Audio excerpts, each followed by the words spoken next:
ભાઈબંધ. ઓય ભાઈબંધ બોલ. શું કરતા હતા ભાઈબંધ?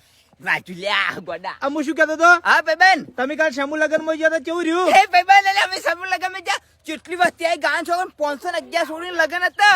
એવું? ઓવે કેવું રહ્યું? સારું રહ્યું ને? ભાઈબંધ બધું સારું તો પણ ભાઈબંધ એક વાતે મને દુઃખ લાગ્યું યાર. ચમ ભાઈબંધ મને નહીં પણ હું આ વાત કહું છું ને તો બધાને દુઃખ લાગશે યાર. શું થયું તું? કોત ખરા? ભાઈબંધ એક મુરત બાપડો પહેણવાયો, બધા કુટુંબ બધા લઈને પહેણવાયો, અને ભાઈબંધ એક ખાલી છોડી નથી આવી લગ્ન કરવા બાપડો. બોલ શું વાત છે? એટલે વર આ ને મતલબ એને વહુ નથી આવી? હા કન્યા નથી આવી ભાઈબંધ. બધા પહેણી પણ જતા ને બાપડો બેહર્યો એકન એકન. એવું? પણ ભાઈબંધ હું શું કહું, જોન પાસે જઈ છે ને? જોન પાસે જઈએ આમ ભાઈબંધ કયા છે તમે છોકરો ના ગમતો હોય તો પહેલથી ના પડે ભાઈબંધ. કારણ કે કોકની ઇજ્જત ને આબરૂ શું થાય કે છે ભાઈબંધ. વાત સાચી હો ભાઈબંધ. ભાઈબંધ બાપડે એના મા બાપ ને બધે દુઃખી થઈ ગયા તો બોલ બાપડો. સાચી વાત. એના પર શું વીત્યું છે? હું તો કહું કોકની જિંદગી અંગે આવો ખેલ ના કરે. શું કેવું ભાઈબંધ? આ વિડીયો શેર કરજો ને સોડી હંગાઈ પોકો જો. હા બાકી જય માતા તો મજા આવી જતી, બીજું મજા આવી જતી. સારું હારો આવજો.